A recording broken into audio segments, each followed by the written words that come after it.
Hello दोस्तों, फिर से स्वागत है आपका सेकंड लेक्चर में। कॉर्पोरेट लॉ का एग्जाम है, मेजर पेपर।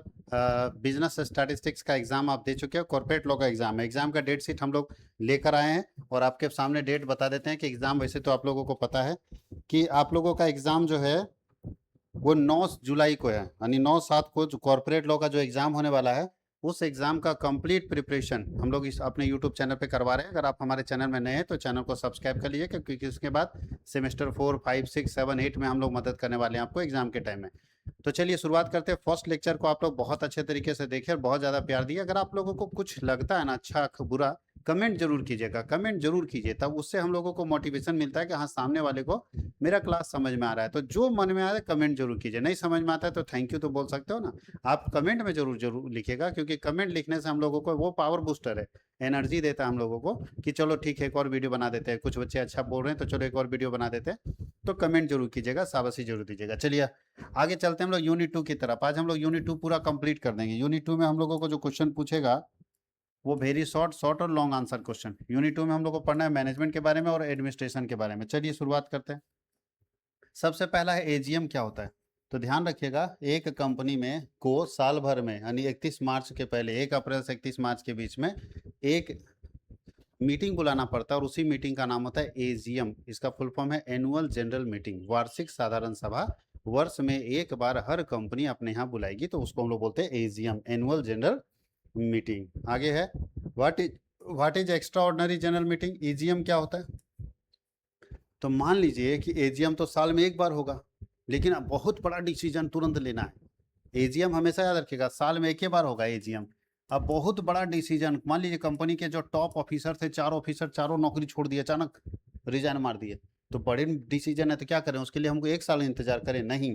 तो वैसे केसेस में हम ईजीएम बुलाते हैं, एक्स्ट्रा ऑर्डिनरी जनरल मीटिंग बुलाते हैं, याद रखना। उसके वैसे केस में हम ईजीएम बुलाते हैं। Define board meeting. Board meeting क्या होता है। तो बोर्ड मीटिंग का मतलब बोर्ड ऑफ डायरेक्टर का मीटिंग। जो बोर्ड ऑफ डायरेक्टर में मेंबर होते हैं उन लोगों का अगर आपस में मीटिंग होता है तो इसको हम लोग बोलते हैं बोर्ड मीटिंग। क्या बोलते हैं?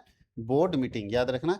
What is quorum. कोरम मतलब होता है लिमिट। ध्यान रखिएगा, जब कोई मीटिंग बुलाते हैं तो मीटिंग में कितने लोगों का उपस्थित होना जरूरी है, तब वो मीटिंग सही होगा, उसको बोलते हैं कोरम। कोरम मतलब गण पूर्ति, मतलब कितने लोग होने चाहिए। जैसे मान लीजिए कोई मीटिंग बुला रहे हैं तो बोलता है 11 लोग कम से कम होना ही चाहिए। मान लीजिए हमारे टोटल कमेटी में 20 लोग हैं, तो 20 में कम से कम कितना आदमी होना चाहिए? तो 11, तब ना सही होगा। आधा से ज्यादा लोग हैं और 11 लोग हाँ बोल दिया तो मीटिंग में सब जो बात होगा। तो कोरम मतलब न्यूनतम सदस्यों की संख्या कितनी होनी चाहिए किसी बैठक में। एक बैठक में न्यूनतम सदस्यों की संख्या कितनी होनी चाहिए, कितने सदस्य प्रेजेंट होने चाहिए, तभी वो बैठक सही माना जाएगा। उसी को बोलते हैं कोरम। रेजोल्यूशन क्या होता है। तो जब बैठक होती है तो बैठक में प्रस्ताव आता है, प्रस्ताव को ही हम लोग बोलते हैं रेजोल्यूशन। प्रस्ताव प्रस्ताव को बोलते हैं। आखिर बैठक क्यों होती है? कुछ ना कुछ बात करने के लिए। तो जो बात आप करेंगे उसको प्रस्ताव बोला जाता है। सारे लोग बैठ गए, अब बोला गया बोलिए डायरेक्टर साहब क्या आपका प्रस्ताव है, क्यों मीटिंग बुलाएं। तो वो अपना बात रखते हैं, तो जो वो अपना बात रखते हैं, प्रस्ताव रखते हैं, उसी को बोलते हैं रेजोल्यूशन। क्या बोलते हैं? रेजोल्यूशन। आगे लिखा है डिफरेंस क्या है एजीएम और ईजीएम में। तो ध्यान रखना, एजीएम साल में एक बार होगा। एजीएम साल में एक बार होगा, जबकि ईजीएम कभी भी बीच में इमरजेंसी सिचुएशन में बुलाया जा सकता है। इमरजेंसी देखिए ना लिखा, आवश्यकता पड़ने पर कभी भी बुलाया जा सकता है, लेकिन ये साल में एक ही बार होगा। साल में एक बार होगा। कोई दिक्कत है? इसमें सामान्य कार्य जैसे खाता, लाभांश इत्यादि पर चर्चा, और इसमें विशेष किसी अचानक इमरजेंसी वाला सिचुएशन में ये बुलाया जाएगा। तो इमरजेंसी के काम के मामले यहाँ पे देखे जाएंगे। What are the requisite of a valid meeting. वैध बैठक की आवश्यक शर्तें क्या है। कौन सी आवश्यक शर्तें हैं एक अच्छी बैठक के, बताइए। एक अच्छे बैठक में कौन सी आवश्यक शर्तें हैं। तो पहला है proper notice must be given to members. एक अच्छा बैठक वो उसको माना जाएगा जहां आप अपने सदस्यों को प्रॉपर नोटिस दे रहे हैं, जहां आप अपने सदस्यों को प्रॉपर नोटिस दे रहे हैं। याद रखिएगा इस चीज को, नोटिस प्रॉपर दे दीजिएगा। कोरम पूरा हो रहा है। कोरम मतलब कितने लोग होंगे वो पूरा हो रहा है। Meeting must be properly converted, sorry convented by authorize person. Meeting कौन बुलाएगा? तो मीटिंग वह व्यक्ति बुलाएगा जो ऑथराइज पर्सन है, अधिकृत व्यक्ति है। और क्या है? Agenda should be clear and circulated. जो भी एजेंडा मीटिंग का है एकदम क्लियर होना चाहिए और सब लोगों को भेज दीजिए। एजेंडा ऑफ द मीटिंग पहले भेजना होता है, जैसे मीटिंग का इन्फॉर्मेशन भेजते हैं साथ ही साथ एजेंडा भेज दीजिए कि इन सब बातों पर हम चर्चा करने वाले हैं मीटिंग में। चेयरमैन का मीटिंग में प्रेजेंट रहना जरूरी है और प्रॉपर वोटिंग प्रोसेस होगा मीटिंग में फैसला लेने पर। अगर अगर मान लीजिए 20 लोग मीटिंग में पहुंचे और 18 लोग यस बोल रहे हैं, तब वोटिंग का सवाल ही नहीं। लेकिन अगर आधा आधा में कुछ लोग यस कुछ नो बोल रहे हैं तो वोटिंग होना चाहिए। वोटिंग से देखेंगे कि यस कितने लोग बोल रहे हैं और नो कितने लोग बोल रहे हैं।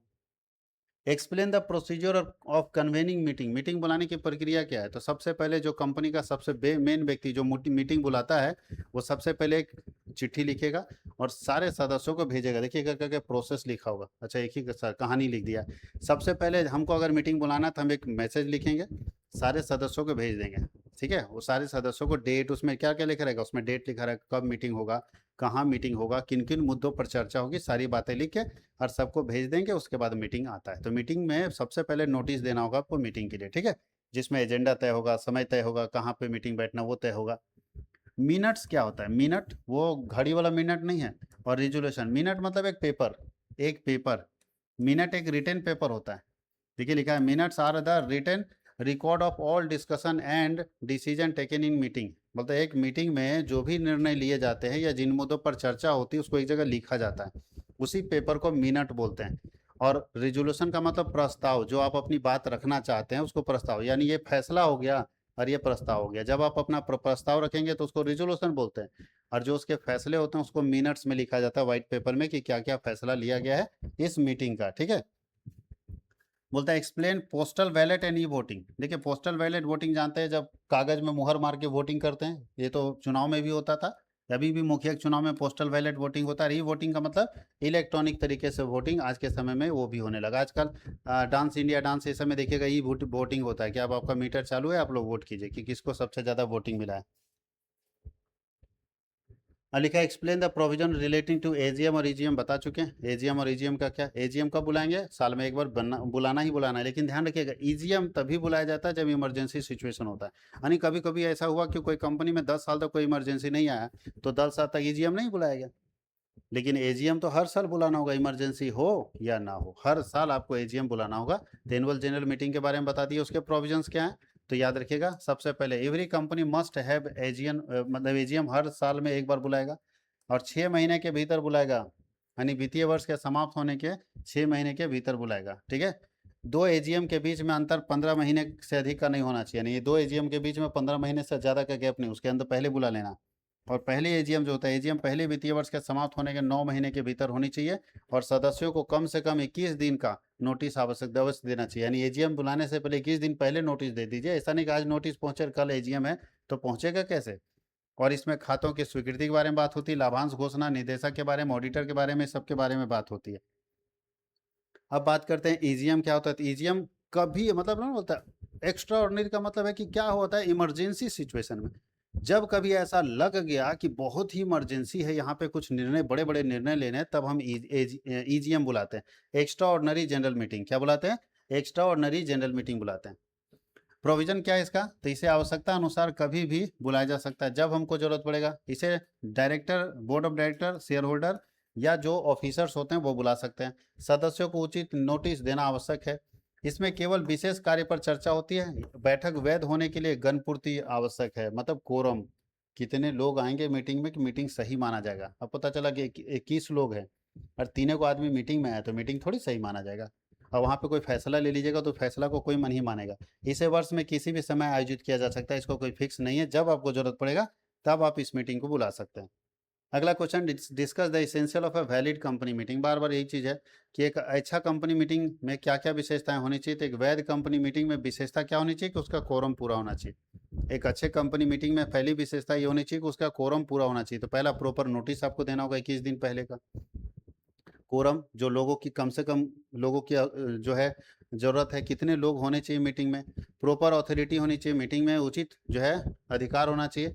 Agenda of the meeting, meeting का कार्यसूची तैयार होता है कि पहले क्या, दूसरा क्या, तीसरा क्या। Chairman of the meeting, meeting में जब भी मीटिंग तय करते हैं तो उसका एक चेयरमैन डिसाइड करते हैं और वो सारा मीटिंग को कवर करता है। वोटिंग प्रोसीजर, बोलता है मतदान की प्रक्रिया क्या है, उसको देखा होता है कि ई वोटिंग करेंगे या बैलेट पेपर वोटिंग करेंगे। मिनट्स तैयार होता है, मीटिंग में जो फैसले लिए जाते हैं उसको एक वाइट पेपर में लिख के मिनट्स तैयार किया जाता है।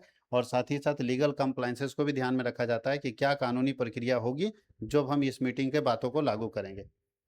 Explain minute and resolution in detail, एक ही चीज बार बार पूछ रहा है। मिनट्स अभी बता चुके, और रिजोल्यूशन, रिजोल्यूशन मतलब जो हम अपने प्रस्ताव को रखते हैं, मिनट्स मतलब जो वहां से फैसले आते हैं।